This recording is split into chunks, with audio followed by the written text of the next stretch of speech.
Olá, tudo bem com vocês? Bom dia! Tô eu aqui de novo, né? É, explicando para vocês, né, o que é crime de xenofobia. Gente, vamos lá. Não existe crime perfeito, né? Vamos começar por essa frase, porque o crime perfeito, para uma pessoa cometer um crime, bom, hoje vocês vão falar com a especialista, né? Como diz Cristiano Ronaldo, o jogador de futebol português, ele tá fazendo agora uma propaganda onde ele diz: Eu vim para ser, para jogar futebol, mas eu fiquei para mais. Então, eu estou falando hoje para vocês, aqui de Paris, porque eu vim para ser mãe, né? O meu objetivo vindo para Paris era fazer meus estudos, continuar minha vida e ser mãe. Eu sou mãe, para quem não me conhece, seja bem-vindo ao meu canal. Meu nome é Maria Aparecida Ditti, eu tenho 3 filhos, eu moro em Paris há 16 anos, né? E eu estou relatando um crime de xenofobia contra os direitos humanos e também um crime contra a minha filha. Então, são vários crimes juntos, né? Você não precisa seguir o meu canal para entender. Se você ver só esse vídeo, você já entende do que eu tô falando, tá? Vamos lá. O que é o crime perfeito, né? Vamos começar por esse ponto. Gente, não existe crime perfeito. Para uma pessoa matar alguém, ela deixou vestígios. O que são vestígios, Aditi? Vestígios são pontos que você pode ligar com alguma coisa, né? Por exemplo, vamos lá, vamos dar o exemplo da Mariana. Não, desculpa, da Marielle, né? No Rio de Janeiro, ela defendia os direitos humanos e alguém foi lá e mandou matar ela. Só que a polícia tem como verificar as chamadas telefônicas, a polícia tem como verificar o vídeo de onde ela saiu no momento que ela foi perseguida, as câmeras na rua, tem como identificar a placa do carro, as pessoas que foram mandadas e colocaram na prisão os responsáveis. Por quê? Porque eles deixaram indícios. O que são indícios? Indícios, gente, são pequenos detalhes que o especialista em criminologia vai estudar. Vamos voltar então para o ponto. Eu vim para Paris para ser uma mãe. E hoje eu sou especialista de crime. E você falar, mas como você se tornou? Você estudou? Não! Só estudando o caso da minha filha, vendo os indícios que as autoridades deixaram por trás e que eu consegui ligar. Então vamos lá. Para que vocês entendam como alguns crimes foram resolvidos no Brasil, eu vou dar para vocês 3 exemplos, tá bom? A Marielle, no Rio de Janeiro, que lutava pelos direitos humanos, foi resolvido, graças a Deus. Vinícius Gritzbach, quem mandou matar Vinícius Gritzbach? Num grande aeroporto no Brasil, e tinha câmeras, eles sabiam que as câmeras estavam filmando, mesmo assim eles mataram.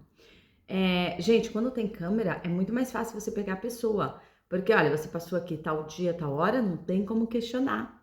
Entendeu? As câmeras, elas são colocadas em lugares estratégicos, onde entra no aeroporto, saída do aeroporto. Então, eles deixaram indícios. E agora, essa semana, mataram o delegado Rui Barbosa, não, perdão, Rui Ferraz Fortes, né? Desculpa, Barbosa não existe. Então, quais são os indícios que eles deixaram no crime? Gente, eles seguiram ele depois do trabalho. Tinha câmera na rua. Tinha câmera até a hora do assassinato. Então, isso quer dizer que quando você estuda crime, você vai pegando os indícios, que é isso que eu falei para vocês, tá? Detalhes que o criminoso deixou, tá bom? E você vai fazendo o quê? E você vai montando, né, um desenho. É que nem fazer um desenho. Você vai montando esses detalhes para entender quem tá por trás do crime. Então vamos voltar para minha história. No meu caso, Eu fiz 2 anos de capacidade em Direito, mas eu não é porque eu fiz essa formação de capacidade em Direito que eu fiquei ótima no crime, não é assim que funciona. Você tem que estudar Direito, depois que você estuda Direito, você tem que fazer Criminologia, é todo um processo. Só que, como eu guardei provas da minha filha, então eu comecei, né, a estudar vídeos sobre direito, a estudar vídeos sobre criminologia, e aí a gente chega em 2025, né? Então vamos lá, vamos dar alguns indícios para vocês entenderem. O fato da polícia não pegar o boletim de ocorrência por 9 anos já é um indício. Por quê? Porque o normal é que tudo que aconteça com você, você é uma pessoa, você vai na delegacia e você fala pro delegado o que tá acontecendo para eles investigar o caso. Eles não querem investigar o caso. Agora a gente vai entender a hierarquia, né? A hierarquia do crime, gente, funciona assim. Embaixo os delinquentes, os ladrões de rua, depois os ladrões mais graves, os assassinos, depois a polícia. Vamos voltar no caso. Quem mandou matar Marielle? Eles chegaram na conclusão que eram ex-policiais. Então, policiais corruptos. Mas você tá falando de policiais corruptos. Sim! E aqui na França eu tô com o mesmo problema. São policiais corruptos que perseguem a minha filha. Quem mandou matar Vinícius Gritzbach? Policiais corruptos. E aqui na França eu tô com o mesmo problema, que são policiais corruptos que não pegam o boletim de ocorrência. Quem mandou matar o Rui Ferraz Forte, o delegado, essa semana? Eles vão chegar na conclusão com as câmeras, com o posicionamento.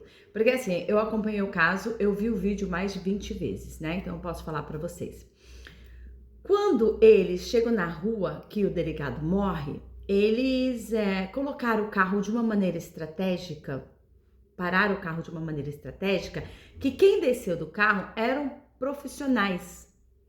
E normalmente o bandido da favela, o bandido que não tem treinamento, dá pra gente ver nas câmeras como eles andam, como eles se movimentam. Então, no caso do delegado, dava pra ver como os atiradores que desceram pra atirar nele, assim, na verdade ele tava fazendo, já começaram a atirar antes, quando ele saiu do trabalho, né? Já começaram os tiros. Mas ainda assim, baleado, ele continuou. E aí, quando ele foi virar uma esquina, tinha um ônibus e pressionou ele. Então ele já estava praticamente morto, porque ele tinha levado bala e tinha sofrido um acidente de carro. Mas ainda assim, os assassinos foram lá e mataram ele. Deram, acho que 20 tiros, se eu não me engano. Quem faz isso, gente? A milícia. São policiais corruptos. Então vamos voltar aqui para o caso da minha filha, né? O caso da minha filha foi xenofobia. Porque o pai é francês? Não. É um caso que é contra mim. Tem muitos pais franceses que vivem muito bem com os filhos. Então eu tô falando do meu caso, porque assim, a minha filha é carne da minha carne. Então tem uma ligação, né? Se essa pessoa tá recebendo isso, é porque Deus acha que ela merece isso. Eu só fiz o seguinte, eu não sou mais inteligente que ninguém. Eu só juntei os indícios e falei, é crime contra os direitos humanos. Quais foram os crimes? Vamos lá. Eu tenho uma filha, ela se chama Aya, e nasceu em 2010 na França. E foram tirados dessa criança, da minha filha, todos os direitos que você pode dar para um ser humano. Bom, ela vai à escola, pelo menos, né? Mas ela falou com a juíza das crianças em 2017, ela disse que ela foi abusada sexualmente pela madrasta dela, a juíza das crianças fechou a boca. Essa criança foi ouvida pelos policiais, ela disse que tinha sido abusada sexualmente, os policiais não fizeram nada para proteger essa criança. Faz 9 anos que eu escrevo, na verdade, desde que a Iana foi para casa da madrasta, foi em 2017, 18, 19, 21, 2, 3, 4, 5, 8 anos. Mas eu escrevo para a polícia desde que ela foi abusada sexualmente, em 2014. Então, isso quer dizer 11 anos. Então, tem 11 anos que eu tô pedindo proteção. Mas para quem você pede proteção? Bom, vou explicar para vocês, tá bom? O responsável pelas crianças na França é o Procureur da República. Tudo que acontece é que crime contra criança é o Procureur da República, que é o responsável da polícia, que vai atrás para ver se seu filho sumiu, se abusaram do seu filho, se mataram o seu filho, é o Procureur da República. O que é o Procureur da República? Ele é o responsável da polícia. Então, na delegacia tem um delegado, mas em cima dele tem um Procureur da República. Então, eu escrevo Procureur da República faz 11 anos. É uma autoridade criminalista, judiciária. E aí, o que acontece? O problema era contra mim. Então, eles fizeram a minha filha sofrer por coisas que eu ainda não sei o que eu fiz. Se você falar, porque você... Gente, não tem explicação. Não tem explicação. Porque quando eu fui fazer o boletim de ocorrência em 2014, eu tinha escrito uma carta para o Procureur da República. Quando eu fui recebida na delegacia, eles escreveram lá, olha, você está sendo ouvida aqui porque você mandou uma carta para o Procureur da República. Então, eles não têm como dizer que eles não sabiam do crime. Então, o que acontece? Hoje, em 2025, eu só estou pedindo um advogado para... escrever tudo que eles fizeram por vários anos, né? Ou seja, impediram que eu fizesse meus estudos de direito. Até hoje, né? Faz 8 anos que a faculdade não me deixa fazer os estudos. Todo ano eu peço, pedi agora em setembro de novo. Eles disseram não. Mudei para Sorbonne, Paris, eles disseram não. Minha filha tá na casa do abuso sexual dela, hoje que eu tô falando com vocês, e hoje é dia... Deixa eu ver, hoje é dia 29, né? Se eu não me engano, dia 29 de setembro. Bom, seja 29, 30, não muda nada. Os direitos da minha filha de proteção, direito de férias, direito de assistência, direito de ver a mãe, não existe. 9 anos. 9 anos eles tiraram todos os meus direitos. Então, os direitos humanos chama isso de xenofobia, ou seja, discriminação contra estrangeiro, né? Ou seja, o Procureur da República, na verdade, é o meu grande inimigo. Agora, vamos falar de poder, né? Quando você tem um inimigo chamado Procureur da República, quer dizer que você espiritualmente é muito forte. Então, o que eu fiz? Eu comecei a juntar provas para poder um dia atacar o senhor Procureur da República, né? Na Comissão Europeia de Direitos Humanos. Só que para isso, gente, eu preciso fazer um boletim de ocorrência que diga, olha, a mãe desde 2014 informa as autoridades do que está acontecendo e realmente ela não consegue fazer um boletim de ocorrência porque o Procureur da República não aceita. Porque assim, toda vez que eu vou na delegacia, eles ligam pro Procureur da República. Aí eles falam, olha, Madame Brito, ela tá aqui e ela quer fazer esse boletim de ocorrência. Ele fala, não pega. Ele não tem o direito de fazer isso. Entendeu? Ele é superior na hierarquia, mas é por quê? Por que ele diz não pega? Porque ele sabe que a minha filha tá em problemas por causa dele. Ele sabe que a minha filha tá na casa do abuso sexual. Não é que ele não sabe. Ai, como é que ele vai saber? Ai, gente, vocês acham que é todo mundo que vem pra França que é Hare Krishna? Todo mundo que tem uma criança abusada no templo Hare Krishna? Não, existe uma. Eu estou há 10 anos mandando cartas e falando para ele, escrevendo diretamente para o Procureur da República. Então, na verdade, o que eu estou pedindo com meus vídeos, eu espero que alguém dos direitos humanos entre em contato e tente me ajudar, porque eu guardei provas e provas contra o Procureur da República. Então, por isso que eu vou voltar nesse ponto. Não existe crime perfeito. Não deixe alguém enganar vocês e falar, ah, mas é porque brasileira, tá no país francês. Não, gente, eles deixaram provas. Não existe crime perfeito. Eles vão ter que pagar pelos que eles fizeram. Ah, mas como que eles vão pagar? Gente, eu não sei. Só que no fato que eles não pegam o boletim de ocorrência, eles estão a cada ano aumentando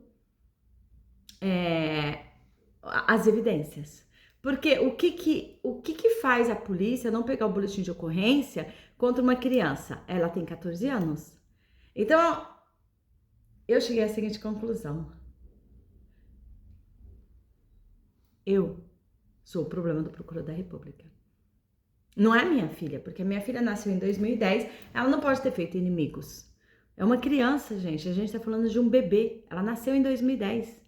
Ela foi abusada com 4 anos. Ela não deu tempo de fazer inimigos.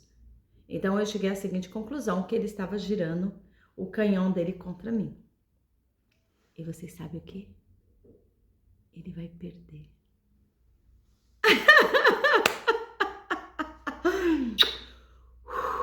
Beijos de Paris.